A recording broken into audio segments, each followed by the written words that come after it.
وما أرسلناك إلا رحمة للعالمين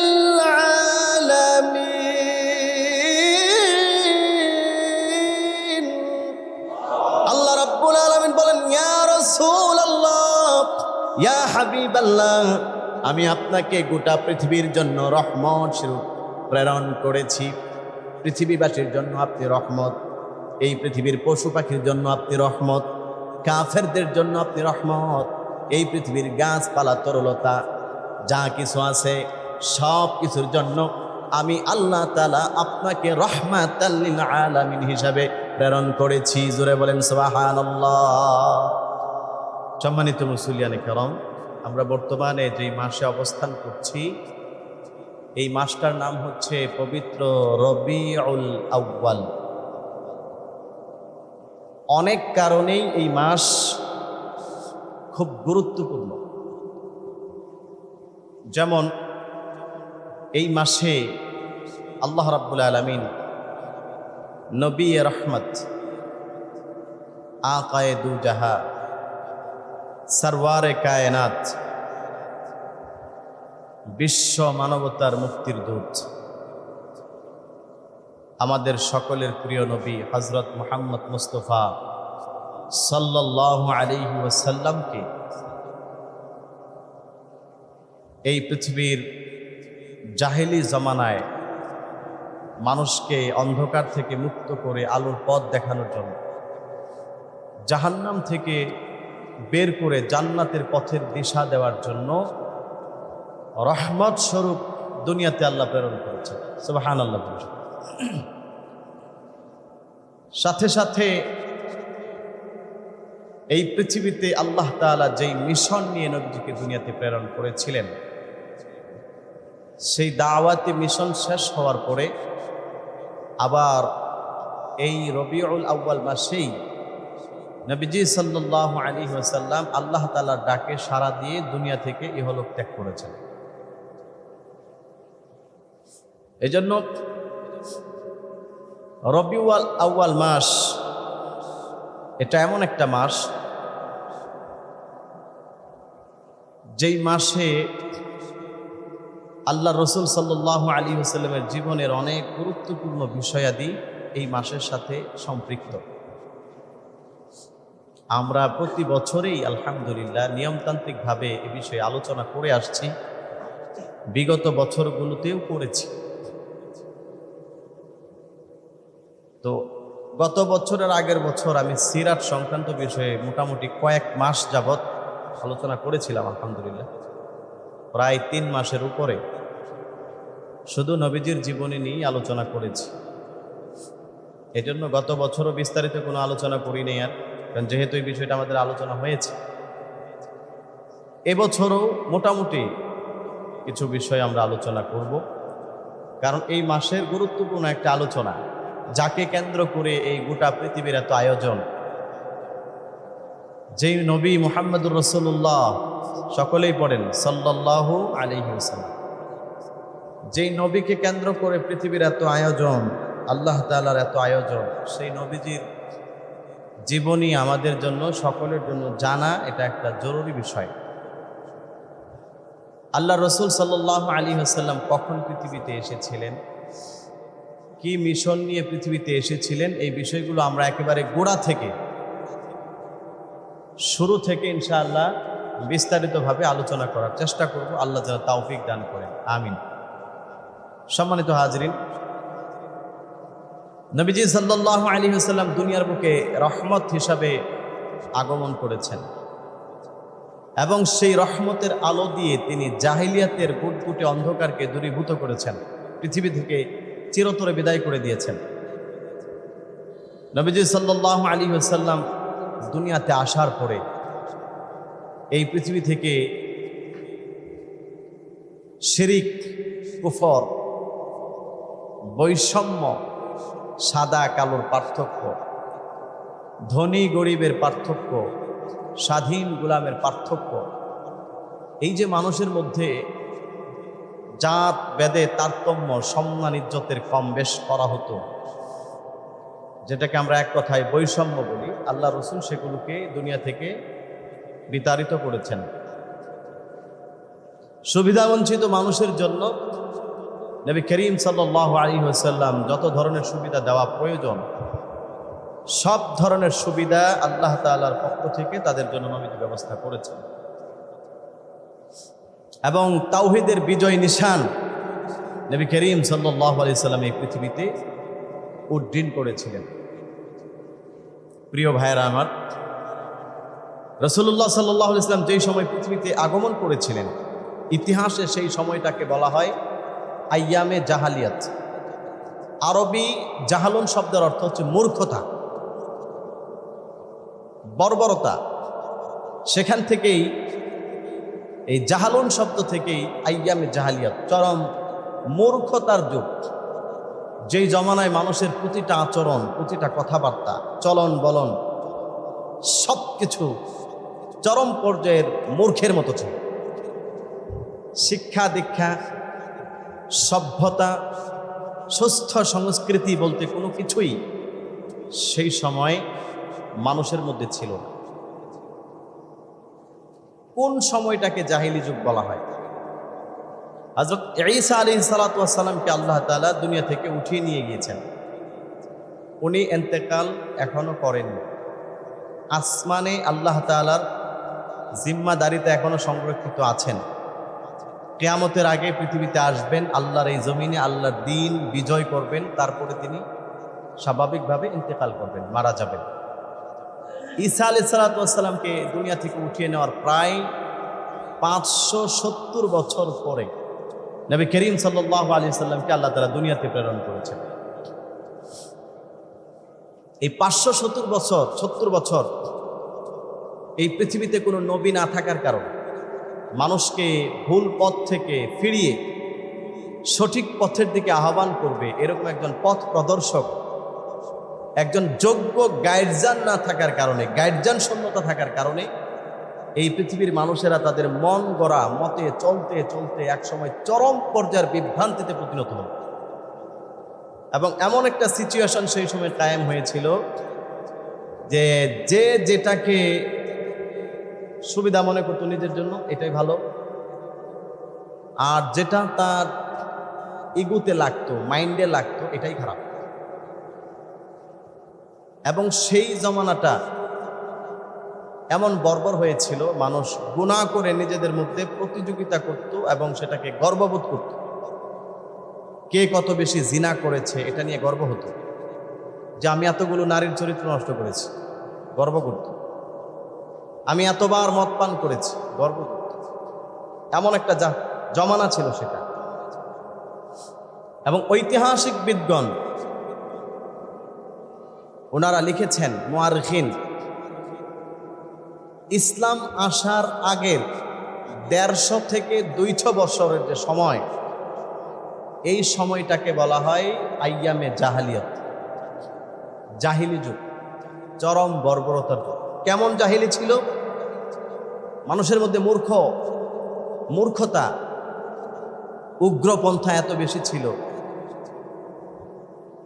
একজন গর্ভবতী মহিলা রাস্তা দিয়ে হেঁটে যাচ্ছেন, দুইজনে মিলে এক জায়গায় দাঁড়িয়ে বাজি লাগতো যে এই মহিলার পেটে ছেলে বাচ্চা আছে। আরেকজন বলতো না, এখানে এই মহিলার পেটে মেয়ে বাচ্চা আছে। তৎকালীন সময়ে বর্তমান সময়ের মতো আলট্রাসোনোগ্রাফি ছিল না, চেক আপ ব্যবস্থা ছিল না, ছেলে না মেয়ে দেখার তো কোনো ওয়ে ছিল না, ব্যবস্থা ছিল না। তো তারা নিজেদের মধ্যে এই জায়গায় কথা বলতে বলতে এক সময় এটা ইনশিওর হওয়ার জন্য যে আসলেই পেটের ভিতরে ছেলে আছে নাকি মেয়ে আছে, শুধুমাত্র নিজেদের এই প্রতিযোগিতার মধ্যে একজন পুরস্কার পাওয়ার জন্য এই জীবিত গর্ভবতী মহিলাটাকে ধরে ছুরি দিয়ে পেট কেটে ওই বাচ্চাটাকে পেট থেকে বের করে ফেলতো, দেখার জন্য এটা ছেলে নাকি মেয়ে। সবাই পরে নাউজুবিল্লাহ। চিন্তা করা যায় কি পরিমাণ বর্বর এবং মূর্খ এবং অসভ্য জাতি ছিল সেটা। ওই সময় আল্লাহ তাআলা আমার আপনার নবীকে এই মানুষগুলোকেই হেদায়াত দিয়ে দ্বীনের পথে আনার জন্য প্রেরণ করেছেন। এই জমানাটাই ছিল জাহিলি জমানা, চরম বর্বর জমানা। এই জাহিলি জমানাটা কেমন ছিল এটার আরো কিছু বিবরণ হাদিসের মধ্যে আছে।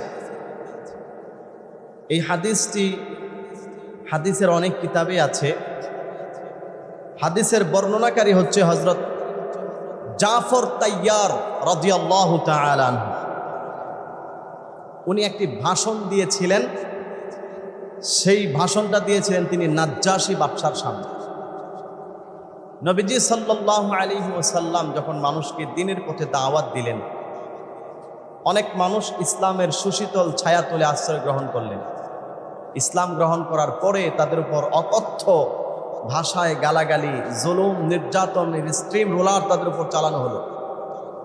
এগুলো সহ্য করতে না পেরে সাহাবায়ে কেরামের বিশাল বড় একটি দল মক্কা ছেড়ে প্রথমেই হিজরত করেছিলেন হাবশায়।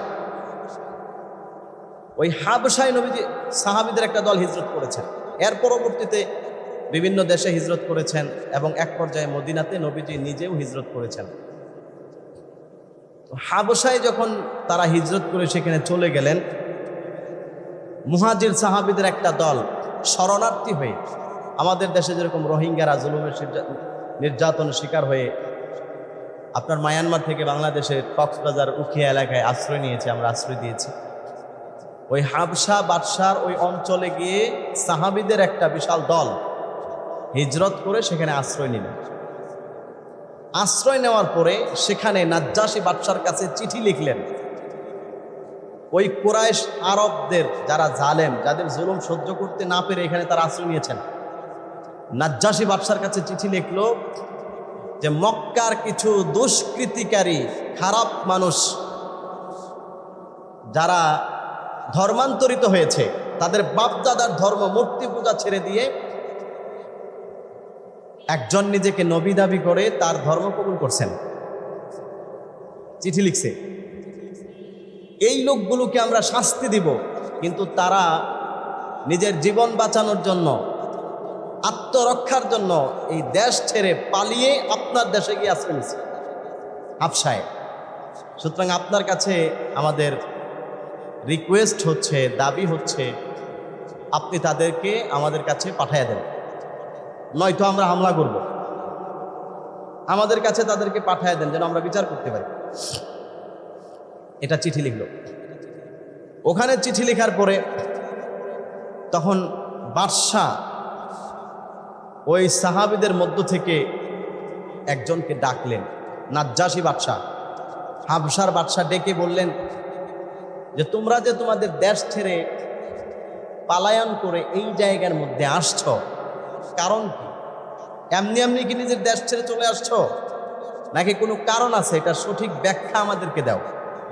যদি সঠিক ব্যাখ্যা দিতে পারো তাহলে আমার দেশে তোমাদেরকে থাকতে দিব, যত ধরনের হেল্প লাগে, সহযোগিতা লাগে তোমাকে করব। আর যদি সঠিক ব্যাখ্যা দিতে না পারো তাহলে কিন্তু তোমাদেরকে ওদের কাছে পাঠায়া দিব, আমাদের দেশে থাকতে দিব না।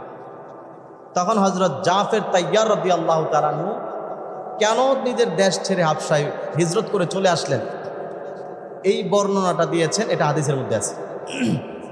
তখন হযরত জাফর তাইয়ার রাদিয়াল্লাহু তাআলা আনহু এই জাহেলি জমানার বিবরণ সুন্দরভাবে হাদিসের মধ্যে সংক্ষেপে ফুটায়া তুললেন। তিনি বলেন, আইয়ুহাল মালিক কুন্না কওমান আহলা জাহিলিয়াতিন না'বুদুল আসনাম ওয়া না'কুলুল মাইতা ওয়া না'তিল ফাওয়াহিশা ওয়া নাকতাউল আরহাম ونسي الجوار ويأكل القوي منا الضعيف فكنا على ذلك। আবার ভাইরা, নাজ্জাশী বাদশা যখন জিজ্ঞেস করল কেন তোমরা শরণার্থী হয়েছ, তোমাদের মক্কা ছেড়ে কেন হিজরত করে এখানে এসেছো, সেটার উপযুক্ত ব্যাখ্যা আমাকে দাও, নয়তো তোমাদেরকে কিন্তু তাদের কাছে পাঠিয়ে দিব, ওরা তোমাদেরকে বিচার করবে। হযরত জাফর তাইয়ার রাদিয়াল্লাহু আনহু বলেন, ওগো বাদশা শোনেন, আইয়ুহাল মালিক, ও সম্মানিত নাজ্জাশী বাদশা, আপনি ভালো করে শোনেন। কুন্না কওমান আহলা জাহিলিয়াতিন, আমরা চরম বর্বর একটা জাতি ছিলাম, এমন বর্বর জাতি ছিলাম। না'বুদুল আসনাম, আমরা মূর্তি পূজা করতাম, নিজেদের হাতে বানানো মূর্তিগুলোর সামনে মাথা নত করতাম, আমাদের মাথাকে তাদের পায়ের সামনে নত করে তাদের ইবাদত বন্দেগী আমরা করতাম। ওয়া নাকুলুল মাইতা, আমরা মৃত প্রাণীগুলোকে ভক্ষণ করতাম। হালালভাবে জবাই করা হয়েছে এমন নয়, স্বাভাবিকভাবে মৃত্যুবরণ করেছে এমন প্রাণীগুলোকে আমরা ভক্ষণ করতাম। ওয়া নাতিল ফাওয়াহিশ, যত ধরনের অশৃঙ্খল আর বেহায়াপনা ফাহেসা কাজ আছে সবগুলো আমরা করতাম। বাদশাকে শোনাইতেছি। এরপরে ওয়া নাকতাউল আরহাম, আত্মীয়তার সম্পর্ক আমরা ঠিক রাখতাম না। নিজে চলতে পারাটাই নিজের জন্য সৌভাগ্যের প্রতীক মনে করতাম। কেউ কোনো আত্মীয় স্বজনের খোঁজ খবর নিতাম না, এটা ছিল আমাদের স্বভাব এবং আমাদের অভ্যাস। ওয়ানুসিয়াল জিওয়ারা, প্রতিবেশী যারা আছে তাদেরকে আমরা ভুলে যেতাম, নিজে সুখে শান্তিতে চলতাম। প্রতিবেশীর খোঁজ খবর কখনো নিতাম না, ভালো আছে নাকি মন্দ আছে কখনো তাদেরকে দেখতাম না। এরপর তিনি আরো বলেন, ওয়ায়াকুলুল কাবিয়্যু মিন্নাদ দাঈফ, আমাদের মধ্যে থেকে যারা শক্তিশালী তারা দুর্বলদেরকে ছিঁড়ে ছিঁড়ে খেত। তার মানে যাদের টাকা আছে, ক্ষমতা আছে, ক্ষমতার টাকার অপব্যবহার করে সমাজের দুর্বল এবং গরিব মানুষ যারা আছে তাদের উপর জুলুম আর নির্যাতনের স্টিম রুলার আমরা চালিয়েছিলাম। মানুষকে মানুষ মনে করতাম না, পশুর মতো মনে করতাম। নিজের বংশের মানুষকে শুধু মানুষ মনে করতাম, নিজের মতো ধনী যারা তাদেরকে শুধু মানুষ করতাম, বাকিদেরকে মানুষ মনে করতাম না। ফাকুন্না আলা যালিক, এটাই ছিল আমাদের অবস্থা, এটাই ছিল আমাদের অবস্থা জাহিলি জমানায়। সেই সময় আল্লাহ রাব্বুল আলামিন এই ভয়াবহ ফিতনা থেকে মুক্ত করার জন্য, এই অমানসিকতা থেকে আমাদেরকে বের করে আমাদেরকে নিজেদের মধ্যে ম্যানার শিক্ষা দেওয়ার জন্য, মনুষ্যত্ব শিক্ষা দেওয়ার জন্য আল্লাহ রাব্বুল আলামিন রহমত স্বরূপ একজন নবীকে প্রেরণ করেছেন। জোরে বলেন সুবহানাল্লাহ। কোন নবী? আল্লাহ তাআলা কোরআনুল কারীমের মধ্যে বলেন, ওয়ামা আরসালনাকা ইল্লা রাহমাতাল লিল আলামিন।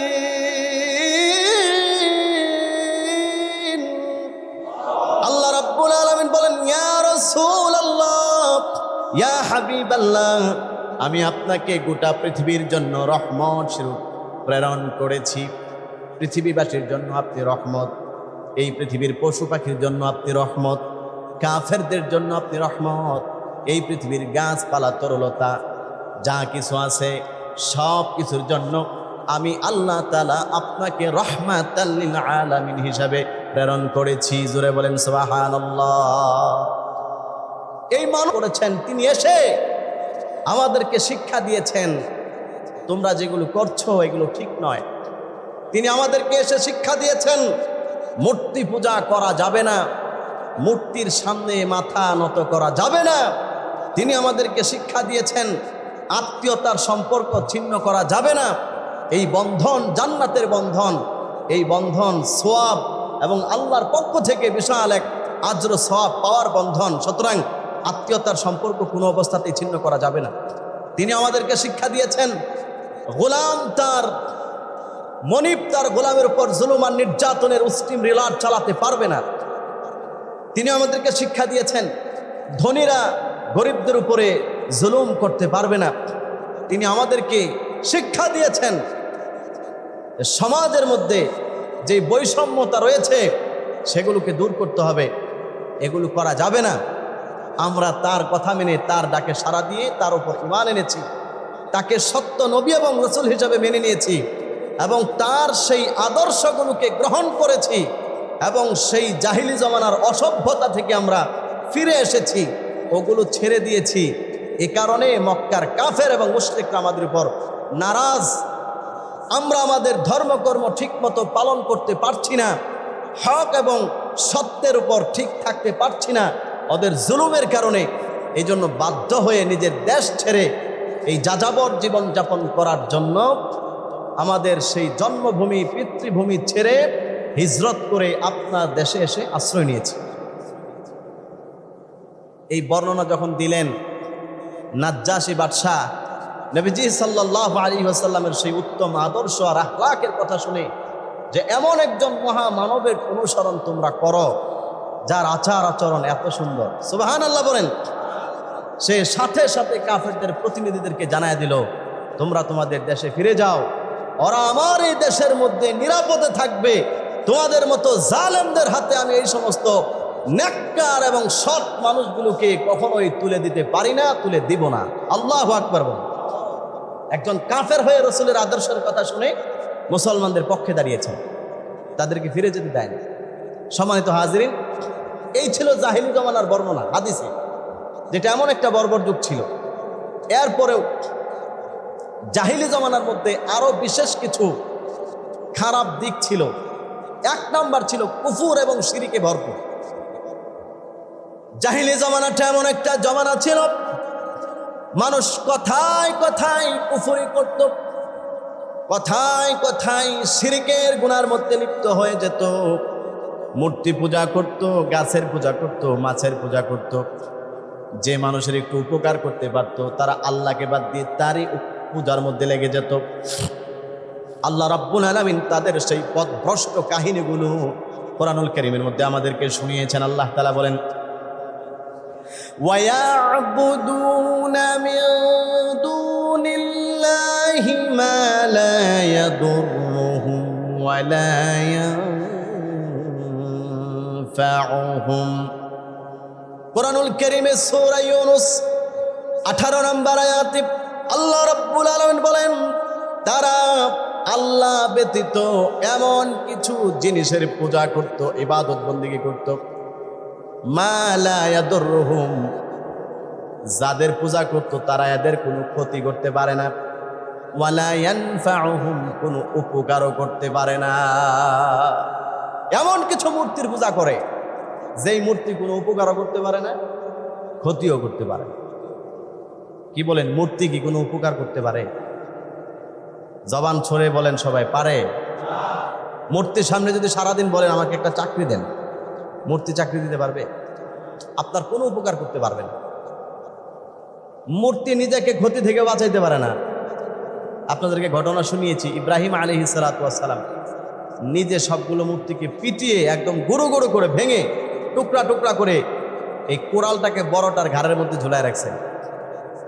যখন কাফের সেনাপতি, কাফের সমাজের সমাজপতিরা এসে বলল এই কাজ তুমি করেছো, ইব্রাহিম আলাইহিস সালাম বললেন আমি করি নাই, আপনাদের বড় মূর্তি যে সে করছে।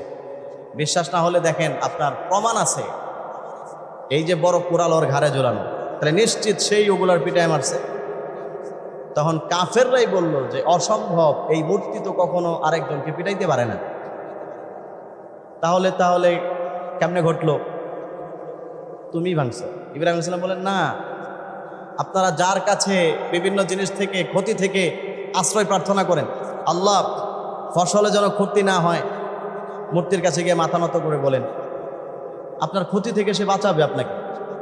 মূর্তিকে গিয়ে বলেন, মূর্তির নাম ধরে, ও মূর্তি তুমি আমাকে অমুক জিনিসটা দিয়ে দাও, তাহলে ওরে যদি ও মারতো তো ফিরাইতে পারতো, ফিরায় নাই। তো ইব্রাহিম আলাইহিস সালাম বললেন, যেই জিনিসের ক্ষমতা নাই, যে তার নিজেকে নিজে আরেকজনের মায়ের থেকে হেফাজত করতে পারে না, সে তোমাকে কি করে জাহান্নাম থেকে হেফাজত করবে? সুতরাং ভাওতাবাজি বাদ দাও, এগুলোর ইবাদত বন্দেগী কইরো না, একমাত্র আল্লাহ পাকের ইবাদতের মধ্যে নিজের মাথাটাকে নত করে দাও। সুবহানাল্লাহ বলেন। সুযোগ বুঝে খুব দিয়ে দিচ্ছেন। সমাজপতির এখন আর কোনো জবাব নাই, কারণ এখন তো আর কিছু বলতে পারতেছে না, জায়গা মতো আটকে গেছে। তখন তার বিরুদ্ধে ষড়যন্ত্র শুরু করল। ইতিহাস আপনারা সকলেই জানেন, ওইটা আমার আজকের বয়ানের সাবজেক্ট না। মেন উদ্দেশ্য হচ্ছে আল্লাহ বলেন তারা এমন জিনিসের পূজা করতো, তার মানে মূর্তি পূজা, যেই মূর্তি তার কোনো উপকারও করতে পারে না, ক্ষতিও করতে পারে না, এমন জিনিসের পূজা করতো। এটা ছিল শিরিক। ইহুদিরা, খ্রিস্টানরা আরো বিভিন্ন শিরিকি কর্মকাণ্ডে তারা লিপ্ত হয়েছিল। এই জাহিলি জামানার আরো ভয়ঙ্কর কিছু তথ্য আল্লাহ রাব্বুল আলামিন কোরআনুল কারীমের মধ্যে আমাদেরকে শুনিয়েছেন। ওয়াকালাতিল ইয়াহুদু উযাইর ইবনুল্লাহ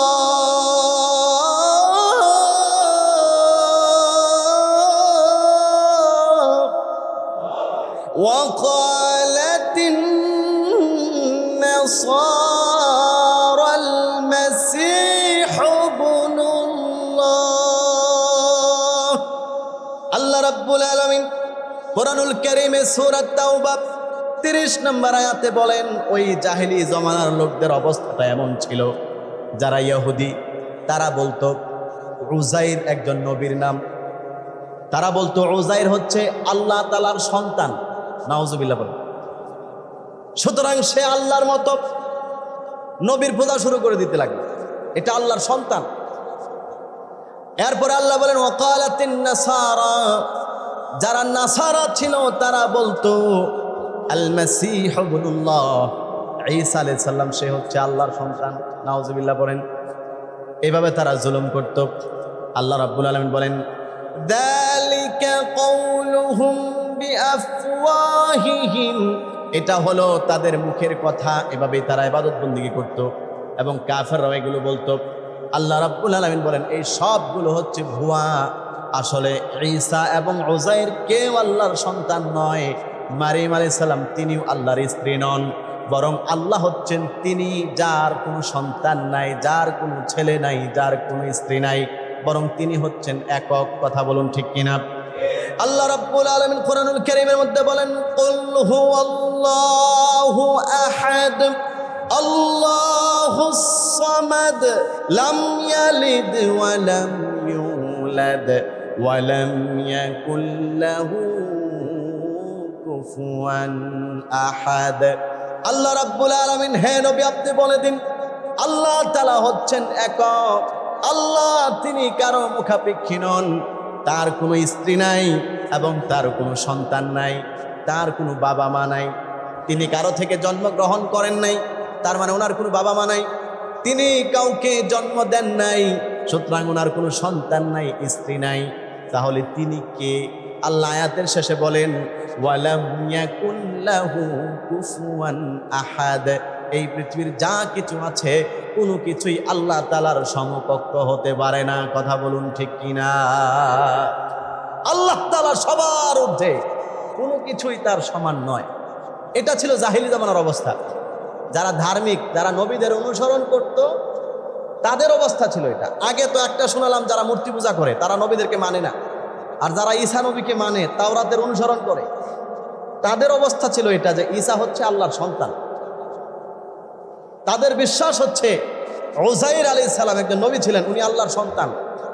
তাদের বিশ্বাস হচ্ছে মারিয়াম আলাইহিস সালাম উনি আল্লাহর স্ত্রী। নাউযুবিল্লাহি মিন যালিক। এটা ছিল জাহিলি জমানার একটা চিত্র, আল্লাহ কোরআনে আমাদেরকে শুনিয়েছেন। ওই জমানায় শিরিক এবং কুফরে ভরপুর ছিল। আমাদের জমানাতেও জাহিলি জমানার কিছু কিছু চিত্র মাঝে মধ্যে আমাদের সমাজে দেখা যায়। ভালো মানুষ নামাজ পড়ে, রোজা রাখে, হজ করে, যাকাত দেয়, কিন্তু প্রতিনিয়ত শিরিকি কর্মকাণ্ডের সাথে জড়িত এমন মুসল্লিও আমাদের সমাজের মধ্যে আছে। দেখবেন নামাজও পড়ে, সন্তান দরকার, সেই সন্তান চাওয়ার জন্য ওই জাহিলি জমানার মানুষেরা যেরকম ওই তাদের মূর্তির কাছে গিয়ে চাইতো, এই জাহিলি জমানার মানুষেরা তার বাবার দরবারে গিয়ে বাবার কাছে সন্তান চায়। এরকম আছে না নাই? জাহিলি জমানার মানুষেরা চাকরির প্রমোশনের জন্য যেরকম ওই মূর্তির সামনে গিয়ে মাথা নত করতো, নম নম করতো, আমাদের দেশের মধ্যেও কিছু এরকম মূর্খ মানুষ আছে যারা বাবার দরবারের সামনে গিয়া বাবার দোহাই দিয়া ওই বাবার কাছে চাকরির জন্য প্রমোশন চায়। এরকম আছে না নাই? মনে রাখতে হবে, বাবায় কখনো, কোনো পীর কখনো আপনার চাকরিতে প্রমোশন দিতে পারে না। কোনো পীর কখনো আপনাকে সন্তান দেওয়ার ক্ষমতা এবং যোগ্যতা তার নাই। আপনি তার থেকে দোয়া নিতে পারেন, দোয়া করেন আল্লাহ যেন আমার বিপদ দূর করে দেয়, দোয়া করেন আল্লাহ যেন একটা চাকরির ব্যবস্থা করে দেয়, দোয়া করেন আল্লাহ তাআলা যেন আমাকে একটা নেককার সন্তান দেয়। আপনি দোয়া নিতে পারেন, কিন্তু আপনি আমার একটা সন্তান দেন এই কথা বলার অধিকার নাই। এটা শিরিক, এটার নামই কুফরি, এটা জাহিলি জমানায় ছিল। আল্লাহ আমাদেরকে হেফাজত করুন। সম্মানিত হাজিরিন, 2 নাম্বার যে জিনিসটা ছিল জাহিলি জামানার মধ্যে, সেটা হচ্ছে তারা খুব বেশি ভোগ বিলাসে মত্ত থাকত। যারা ধনী প্রতিনিয়ত মৌজ মাস্তি মদ নেশাপানি করে নারীদেরকে নিয়ে ফুর্তি করত, নারীদেরকে নিয়ে বিভিন্নভাবে তাদের সময় পার করত। এটা ছিল জাহিলি জমানার অন্যতম একটা কাজ। আমাদের দেশেও কিছু মানুষের এরকম মাঝে মধ্যে আমরা দেখি, যারা উপরের লেভেল মাশাআল্লাহ খুব ভালো, দেখলে তো মনে হয় কত বড় ইমানদার এবং হাজী সাহেব মানুষ, কিন্তু ভিতরে দুনিয়ার যত আকাম কুকাম আছে একটাও সে করতে বাদ দেয় না। এরকম আছে না নাই? বহুত আছে। এগুলো আমাদের চোখের সামনে আমরা দেখি, আপনারাও দেখেন। এগুলো দেখে মাঝে মধ্যে কোরআন হাদিসের সাথে প্র্যাকটিক্যালি মিলাবেন, তাইলেই বুঝতে পারবেন ওই জমানার এই জমানার মধ্যে অনেক কিছু মিল আছে। এই জিনিসগুলো আমি মাঝে মধ্যে ভাবি, মিলাই, আর আমি মাঝে মধ্যে বলে দিই, দেখি আপনাদের অনেক মুসল্লিরা মাঝে মধ্যে না খুশ আমাদের যে হুজুরে কোরআন হাদিসের বয়ান করে না, এগুলো কেন বলে? কিন্তু আপনাদেরকে মনে রাখতে হবে, কোরআন হাদিসের প্রকৃত ব্যাখ্যা হচ্ছে যেটা আপনি বর্তমান যুগের সাথে মিলাই দিবেন, যেটা আপনি সময় উপযোগী যুগের সাথে মিলাই দিবেন। আল্লাহ রসুল সাল্লাল্লাহু আলাইহি ওয়াসাল্লাম 1500 বছর আগে যে কথাগুলো বলে গেছেন, সেগুলো বর্তমানেও আমাদের সমাজের কিছু কিছু মানুষের সাথে মিলে যায়। আপনি এগুলোর সাথে যদি মিলায়া দেন, তখন সাধারণ মুসলমানদের বুঝতে সুবিধা, আমল করতে সুবিধা। সাধারণ মানুষরা ওই সমস্ত অন্যায় আর অপরাধ থেকে নিজেদেরকে বাঁচিয়ে রাখা, এখান থেকে নিজেদেরকে সেভ করাটা তাদের জন্য সুবিধা হয়। এই জন্য একজন সচেতন খতিব হিসাবে আমার ইমানি দায়িত্ব, কে রাগ করলো বা কে বেজার হলো, কার চোখ লাল হয়ে গেল, কার কপাল ভ্রুকুঞ্চিত হয়ে গেল, এগুলো দেখার টাইম নাই। বরং কোরআন এবং হাদিসের বাস্তবসম্মত ব্যাখ্যা যেহেতু আমার 98% মুসল্লিরা জানতে চায়, সুতরাং তাদেরকে সত্যটাই শোনাইতে হবে। কথা বলুন ঠিক কিনা? কিন্তু অনেকে নারাজ। এগুলোর সব উদাহরণ আছে, আমি একদম নাম ধরে ধরে বলতে পারবো। আমাদের দেশের অমুক অমুক বড় বড় ব্যক্তিদের মধ্যে এই খাসলত এবং স্বভাব আছে। কিন্তু আজকে সংক্ষিপ্ত সময় বললাম না, আপনারা নিজেরা এগুলো বের করে নিয়ে কিছু কিছু গবেষণা আপনারাও করেন, তাহলে তো কোরআন গবেষণা সব পাইবেন ইনশাআল্লাহ। এটাও কিন্তু কোরআন গবেষণার একটা অন্তর্ভুক্ত। আপনি বর্তমান প্র্যাকটিক্যালি সমাজের এগুলোর সাথে হাদিসের এই বিষয়গুলো, কোরআনের এই বিষয়গুলো আপনি মিলাবেন। এটা হচ্ছে আপনার কোরআন নিয়ে ফিকির করা, এটাই কোরআনের তাফসির, এটাই কোরআনের ব্যাখ্যা। আর এটার বদলা এবং সওয়াব আল্লাহ তাআলা কি পরিমাণ দেবে আপনি নিজেও কল্পনা করতে পারবেন। এজন্য এরকম ফিকির মাঝে মধ্যে রাত্রে শুয়ে শুয়ে করবেন। রাজি আছেন না ইনশাআল্লাহ? আল্লাহ সবাইকে তৌফিক দেন। তারপরে জাহিলি জামানার সবচেয়ে বড় আরেকটা সমস্যা ছিল বৈষম্য, জাতিগত। আমার ভাইয়েরা, জাহিলি জামানায় এক বংশের মানুষ আর এক বংশের মানুষকে কোনো রকম পাত্তা দিত না। ধনী মানুষেরা গরিব মানুষদেরকে সব সময় চাকর মনে করত। ধনী মানুষেরা গরিব মানুষদেরকে কোনো রকম পাত্তা দিত না। যারা ক্ষমতাসীন তারা সাধারণ প্রজাদেরকে কোনো পাত্তা দিত না। কিন্তু নবীজি সাল্লাল্লাহু আলাইহি ওয়াসাল্লাম এসে আল্লাহর নবী ভাষণের মধ্যে বলে দিলেন, ও আরববাসীরা শোনো, কোন রকম বৈষম্য সমাজের মধ্যে চলবে না। আল্লাহর সৃষ্টি মানুষ সবাই সমান। মানুষ আল্লাহ রাব্বুল আলামিন সৃষ্টি করেছেন।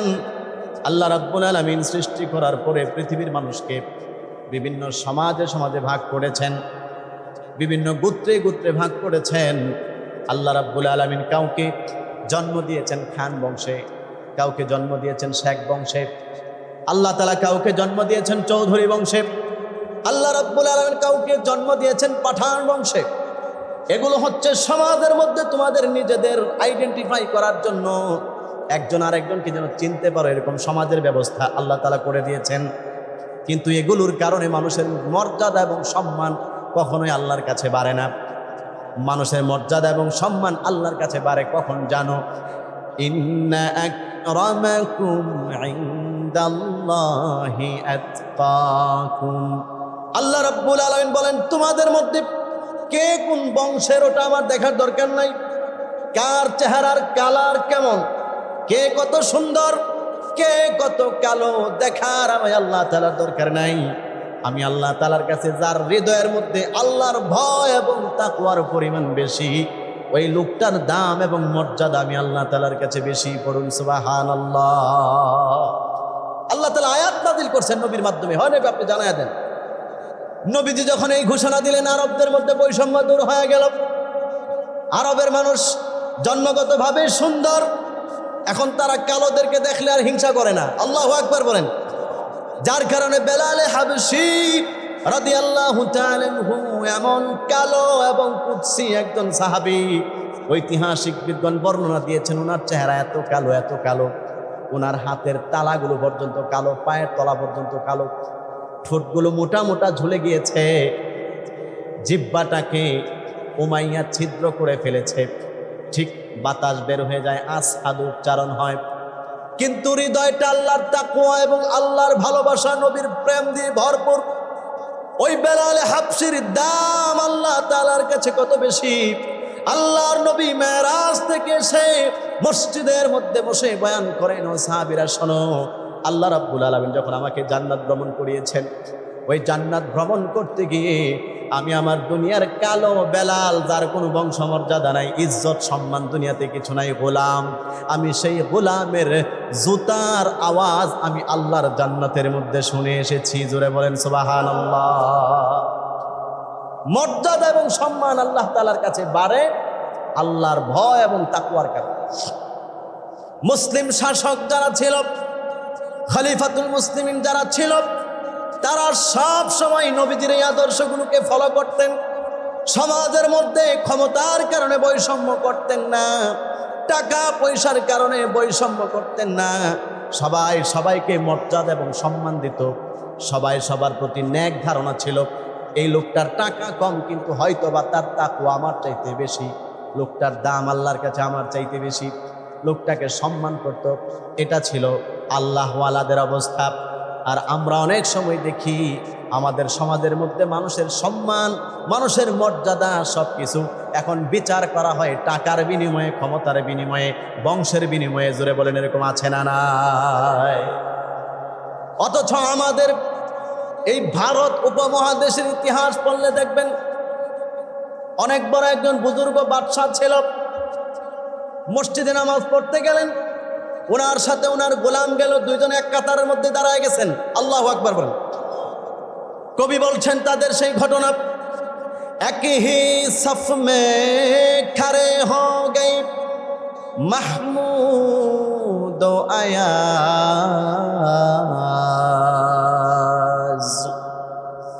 এক হি সফ মে খড়ে হো গয়ে মাহমুদ ও আয়াজ, না কোই বন্দা রহা না কোই বন্দায়ে নওয়াজ। মসজিদের মধ্যে ঢুকে গেল গজনবীর বাদশাহ সুলতান মাহমুদ গজনবী প্রেসিডেন্ট, ওনার বাড়ির গোলাম আয়াজ, সেও মসজিদের মধ্যে ঢুকে গেল। ঢুকার পরে নামাজের মধ্যে যখন দাঁড়ালো, ওই প্রেসিডেন্টের সাথেই একদম তার সাথে তার গোলাম একই কাতারের মধ্যে দাঁড়ায় গেছে নামাজের মধ্যে। ওই প্রেসিডেন্টের শরীরের মধ্যে গোলামের হাতের গুতা লাগে। কি বলেন? সাজদা দিতে গেলে একজনের কনির শরীরের গুতা আরেকজনের মধ্যে লাগে কি লাগে না? প্রেসিডেন্টের গায়ের মধ্যে গুতা লাগে, প্রেসিডেন্ট কিছু বলে না। প্রেসিডেন্টের পায়ের মধ্যে গোলামের পা দিয়ে লাথি লাগে, গোলামের এই পায়ের লাথি খাওয়ার পরেও ওই প্রেসিডেন্ট কিছু বলে না।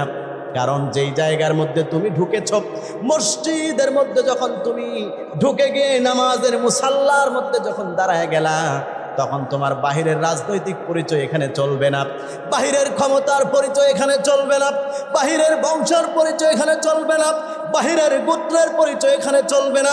এখানে যেই জিনিসটা চলবে সেটা হচ্ছে ইবাদত এবং বন্দেগী করার জন্য আসছি, গোলামি এবং দাসত্ব করার জন্য আসছি। এখানে রাজনীতি করতে আসি নাই। এখানে আমি উজার গোলাম, তুমি উতার গোলাম। প্রধানমন্ত্রী উজার পায়ের সামনে সেজদা দেয়, গোলামও তার পায়ের সামনে সেজদা দেয়। জোরে মহব্বতের সাথে বলেন তিনি কে? আল্লাহর পায়ের কুদরতের সামনে এখানে সেজদা দেব। এখানে কোনো প্রেসিডেন্ট আর গোলাম এগুলো দেখার টাইম নাই।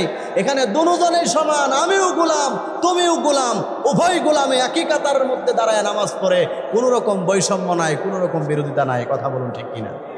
আমাদের মসজিদগুলোতে আজকে আমরা নামাজ পড়ি, এলাকার বাড়িওয়ালা, ওনার বাড়ির ভাড়াটিয়া, রাস্তার একজন সুইপার মেথর, সেও এসে মসজিদে নামাজ পড়ে। বড় লোকের সামনে যদি দাঁড়ায়, পাশেই যদি দাঁড়ায়, তাকে উঠায়া দেওয়ার ক্ষমতা কারো নাই। যদি সে উঠায়া দেয় তাহলে এটার জন্য সে আল্লাহর কাছে জবাবদিহি করতে হবে। কারণ যখন মসজিদে ঢুকলাম তখন আমি বাড়িওয়ালা, আমি ধনী, এই পরিচয় না। তখন পরিচয় হচ্ছে আমিও আল্লাহর গোলাম, তুমি গরিব, তুমিও আল্লাহর গোলাম। দুজন মিলেই আল্লাহকে খুশি করতে আসছি। কাজ হচ্ছে চলো আল্লাহকে খুশি এবং রাজি করি। দুইজনে মিলে এখন আল্লাহর দাসত্ব করি, গোলামি করি। এখানে কোনো ভাবসাবের কিছু নাই। এই ব্যবস্থাপনা নবীজি সাল্লাল্লাহু আলাইহি সাল্লামের মাধ্যমে আল্লাহ তাআলা এই পৃথিবীবাসীকে উপহার দিয়েছেন। এই বৈষম্য দূর করে পৃথিবীতে এই শান্তি, বৈষম্য বিরোধী, সবাই মানুষ সমান সমান, সবাই মানুষ একজন আরেকজনের প্রতি ভালোবাসা, সৌহার্দ্যপূর্ণ আচরণ থাকবে। এই পবিত্র বন্ধন আল্লাহ তাআলা আমার আপনার নবী রাহমাতাল লিল আলামিনের মাধ্যমে এই পৃথিবীতে প্রতিষ্ঠা করেছেন। সকলেই পড়েন সুবহানাল্লাহ।